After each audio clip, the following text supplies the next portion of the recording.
guess first things first, play for you, Trey. When as a defensive player, your coach is just talking about how it's become harder for you guys to play football because of, I guess, wide receivers and all that. The same thing for you, Quest. It's wide receiver have a little more advantage, I guess, now in the football era. As far as like yeah, targeting and stuff like that. Anything, you know, yeah, it definitely puts us in a tough spot being defensive backs and just defensive players in general, because there's so many plays out there where you're gonna have a guy lined up to, for a quote unquote kill shot, but you got to take into consideration how you can hit him and how you can't hit him now. So yeah, it's definitely different than it used to be. And as a receiver, I mean, do you feel the same way, or do you look at it? Do you like the new rules? Well, I would say that it protects us more as receivers, but then you have a hit like Micah's last week, which is a hit I've seen playing football my whole life, and I see why they called it. It was the right call, but that kind of stuff, it changes the way you approach some things, but at the end of the day, there's some things that guys just can't not do. Like, they can't control if they're going to hit him in the head in that split second. So, I mean, it all depends on the tempo of the game and how the refs are calling it. Does that, I mean, kind of dial down the speed of what you guys, I mean, obviously you guys want to go and give it, the most you can, but then do you think when you're in that moment, hey, for you as, defensive back, and you, like in Micah's situation, I kind of need to watch what I'm doing because I don't want to get a penalty? I feel like plays like that, they happen so fast, you don't really have time to take that into consideration, because I know when we were in high school, targeting wasn't a thing back then, so we were kind of the last generation to, play that style, be able to take those hits. So, but it happens so quickly out there. So, I mean, it's kind of something you work on at practice. Your coaches are always telling you not to lead with your head and not to, lunge for dudes. But when you're out there on the game and, your emotions are flowing and it's happening so fast, most of the time you don't have time to really, take into consideration, I got to let up right here. So it's definitely hard, though. Especially on that play, like Micah was trying to do everything right, and it's still wrong. Yeah, and it wasn't even like you've seen some that are really bad dudes taking a guy's head off completely. Micah got a good hit on him, but I don't really know what else he's supposed to do right there. Just maybe, like they want him to just set a pick on him. It's hard. So I mean, thankfully we still won the game, but losing Micah definitely hurt though. What are your expectations with all the things that have gone on in Las Vegas, and that there's going to be, because of the situation, there's going to be something, and just kind of getting your mind right and getting your mind in football mode, I guess, going and playing against Unlv? First off, it's terrible what happened there, and we're sending prayers out to all the families and those that were affected by it, but we're going to be happy to do anything we can when we get there. I'm sure they'll do something pre-game or post-game, and just to honor those families and just be with them. So it's definitely a thought in your mind, but we still got to prepare the way we do and go out there and get ready to play football. Same for you, Trey. Yeah, same for you. Obviously, like Quest said, thoughts and prayers to everyone out there. I'm sure Quest knew some people. I knew some people that were at that concert. Tyler Morris had a friend from high school that passed away in the event, unfortunately. So, it's bigger than football at that point. But, as far as this week, we're still preparing like it's another game on our schedule. But I'm assuming when we get out there, it's going to be, a different vibe. We'll probably feel that out there. Do you talk to each other about that when you go in? I mean, do you just say, hey, this stuff's going on, we need to play football now, kind of thing? I mean, it's been locker room talk the last couple of days. Obviously, that's something that you can't not talk about, something like that. But, once we're out of practice, it's pretty much just football. Obviously, you guys don't have any control, but in an ideal world, would you just assume not play this week?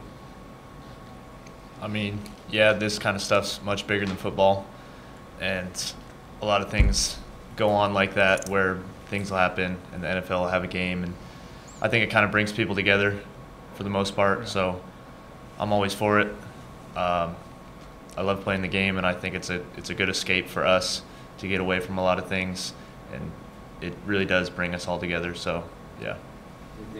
Yeah, same like Quest. I mean, I definitely think it's gonna be big for them, to get on the field and kind of get their mind off that, because that's home for them.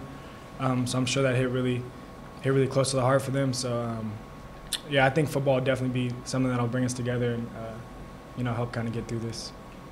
The other thing too is UNLV, they had the worst upset in college football history Yeah. against Howard. How do you not sit there and also say, I mean, these guys lost to Howard and they were a 42-point favorite or whatever it was. Yeah, I mean, anyone can get beat on any game, so, you know, who they lost to or who they beat before this point, you know, it has no relevance going into this game. Just like for us, you know, as us with the wins that we have, you know, we're 5-0, we're ranked or whatever, you know, that has no impact on this game. We still have to approach it the same way and prepare the same way and go out and take care of business.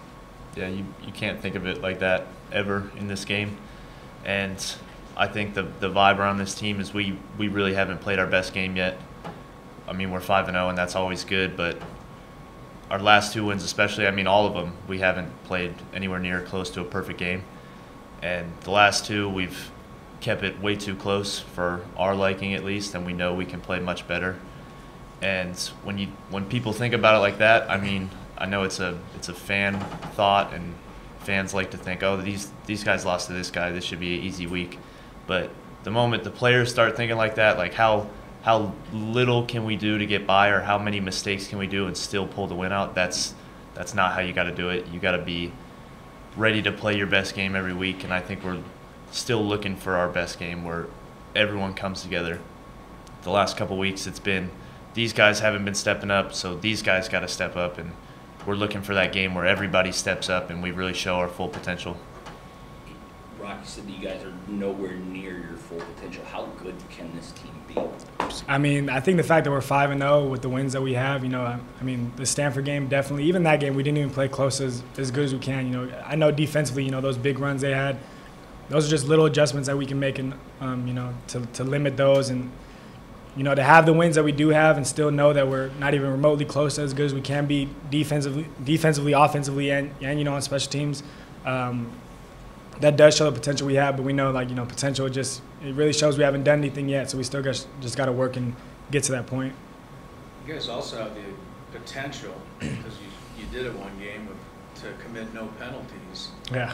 You also have the potential, I guess, to commit 12 or how many ever it was the other night. So It was 12 or something. How many personal fouls was it, like 5? It just seemed like 10. But how do you find the happy medium here? And I mean, how much of the coach is on you guys about controlling your emotions? Because it seems like most of the penalties that this team commits are emotion-type penalties. Yeah. I mean, football is an emotionally driven sport for sure, and I think definitely the style of football we play here is, you know, you have to be in touch with your emotions. You have to play, you know, will football. You have to be willed into everything. It's a lot of emotion out there. But I mean, there's obviously the stupid ones, you know, like the taunting stuff like that. The late hit on Ronley, I think he, you know, launched when that guy was still in bounds. But you know, things like that you can't really control. But I mean, it's obviously a happy medium you have to try to find, you know, playing aggressive, playing with your emotions in touch, but not being soft out there. So I think we've done a good job of that recently, though. Offensively, Quest, I would think for you guys it's very important, because you guys don't, I mean, even a 5-yard false start puts you guys behind the sticks a little bit, a team that runs and controls the ball. So I'd imagine your offensive coach, Coach Horton, and everybody are saying you really have to clean that stuff up. Yeah, like you said, in our offense, falling behind the sticks is definitely a little bit more of a problem for us. So we try to eliminate that stuff as much as we can. Like a holding penalty can almost kill a drive in our offense. But I think we're working on that, and the coaches do make a big emphasis on that during practice. And I think we've gotten better at it, and we'll continue to do so. Hey, Trey, Unlv's rushing for 300 yards a game. What have you seen that's made them successful run the ball and how do you slow that down? I mean, their running back's really good. They're quick, they're fast. The one kid, I'm not sure his name, number 3, the starting running back, he's quick. So, you know, they got some good weapons outside. You know, their quarterback, you know, he's pretty big himself. He's 6'5", something like that, big dude. But I mean, the O-line does a good job.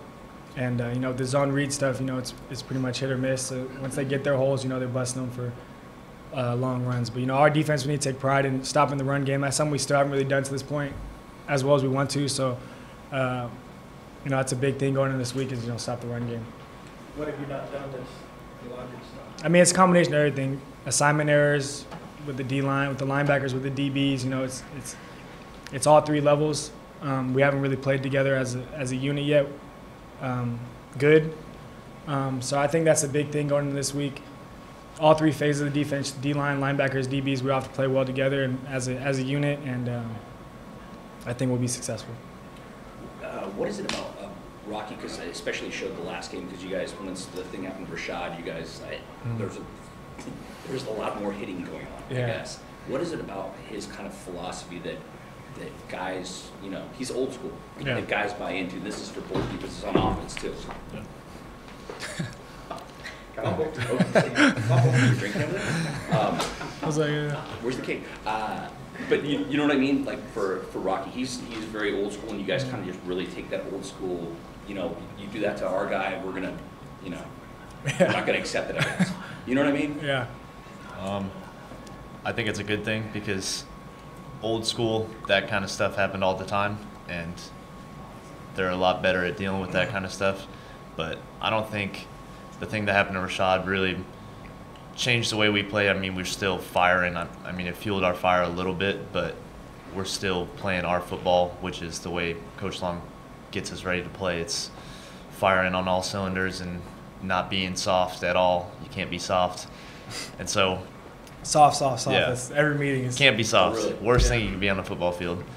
And so physicality is definitely our aspect, as you can see in our defense. And sometimes emotions get out of control, but that's the best way to play football. I think we all believe it. He believes it, and it's our mindset going into games. As young guys, why have you bought in? Because a lot of guys now, coaching is so different now. I guess when you guys were talking, you were the last of the breed of non-hitting, I guess. You know what I mean? I think it was really easy for me to buy in because I joined a team that had just won the Mountain West Championship, and it's really easy to buy into someone that knows how to get the job done and knows how to get what you want. And so I've had players that I played with in the past that don't like that kind of football. They don't like being physical. They want to do all the exciting things like catch the ball and juke people and run around people and do all that stuff. But when you really buy into something, that's the best way to do it. And being physical and flying around, there's no better way to play football. Any discussion in the locker room of wearing like LaDainian Tomlinson style visors more than usual? Nah, we don't do visors here. That's way too flashy. It's definitely some Coach Long. I'm sure that's the reason why. It's because of him. But I've never really been a fan of visors. I wore them a little bit in high school, but we don't wear them here. I think Rashad's gonna wear one. Rashad's probably gonna wear one just after that incident. But even him, I was talking to him in practice yesterday. He doesn't want to wear it. Yeah. So special exception, maybe just because. Yeah, just after what happened, I guess, and I don't know if it's precautionary just so it doesn't happen again, or just to protect him. So yeah. Coach said they were cool when they were tinted, but now that they're not tinted, does that mean they're not cool? They still look decently cool, I guess, but I don't know. They're hard. It's hard to breathe in. You're sweating and stuff. You get hit, and the sweat, gets on the visor and kind of blurry. And if you're playing a night game, the lights and stuff is kind of glares.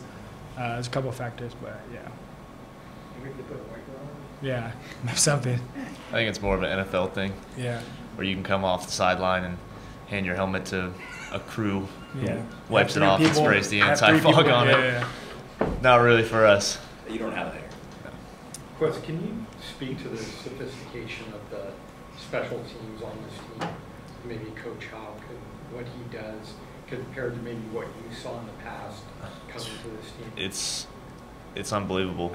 I mean, you said it. It's all Coach Houck. He runs the special teams meetings very, very well, and I mean, you can't get caught doing anything less than 100% on special teams, or you won't be on it. And I think that comes from his head coaching background, and he treats it like how it should be. It's an aspect of the game. It's a third of the game, and you see how well we've been doing at it, and those big plays add up, and they can really change games. Yeah. Trey, you shook your head. Yeah, he's a genius. Like, I'm not even on any of the special teams, but I sit in the meetings and just, kind of listen to him. But he's a genius. Obviously, we can't tell you guys the scheme-wise stuff that he draws up, but, there's things that we go over in the meetings, and, and then you see him pan out the way they do in the games, and, it's just incredible. So I think having him on staff was a huge bonus, and he's been a huge reason why we've been winning as much as we have the last couple of years. Is that the fun part of it? And he was talking about guys drop into meetings who don't even play special teams because Yeah. they want to see what he's schemed up. Yeah. Is that the fun part of it, is seeing it on paper, on film, and then how it's executed in the game? Yeah, definitely. Especially that one with Jawan. You know, we had watched the film and we knew what we were trying to do, and then to see the opening kickoff, bust for a touchdown. So it's incredible. So props goes out to him, and then shout out to Coach Deke too, because every Friday when we have our special teams meeting, right before the week, Coach Deke comes in and he does a little, I don't even know what to call it. It's skit. like he does like a skit basically, and He's just got a riles new the guys character up every week, Yeah, and new it's- character. It'll be like he'll do like a Jeopardy thing. He had like college game day one week, and it's just him up there. It's funny, but yeah, it's been fun. Does Coach Howard still put those like quiz sheets up around too? Yeah, there's a couple. There'll be like 5 questions or so posted, in the bathroom, and I think there's one right before we walk in the locker room. Yeah, those are still up. I think those are actually way more important than people think. People will be like, oh, this is funny. There's questions hanging above the urinal in the bathroom, and as you walk in, and they're everywhere during camp, just so your mind's always on that kind of stuff. And you see how many teams in college football, I mean, these are Division I teams that are making stupid mistakes that can be prevented with these little questions that he's always asking you. And at the start of every special teams meeting, he'll stand somebody up and ask them a question. And if they get it wrong, they get booed by everybody. So Yeah. it's a good way to do Boo it. him! Boo him! Yeah. Everyone goes. I mean, it's interesting, isn't it, that it's this third thing in football that people don't really take all that seriously, yet, he's made it serious for you guys. That he's made it a true part of the team, where it's not just this off to the side. Personally, I've always seen it that way as a big part of it, because I've been a return guy my whole life, and I love that part of the game. But to see the love for it that he's inspired into all the guys on the team is the biggest difference between other guys. Because some other teams, it's like, oh, geez, I gotta be on kickoff, or I gotta be on field goal. And I've seen that in high school and junior college from where I'm from, and it's definitely a lot better seeing guys wanting to be on it and wanting to be a part of. I think we have the top kick return team in the country right now, and that's fun to be in film and watch that and be a part of that. So yeah.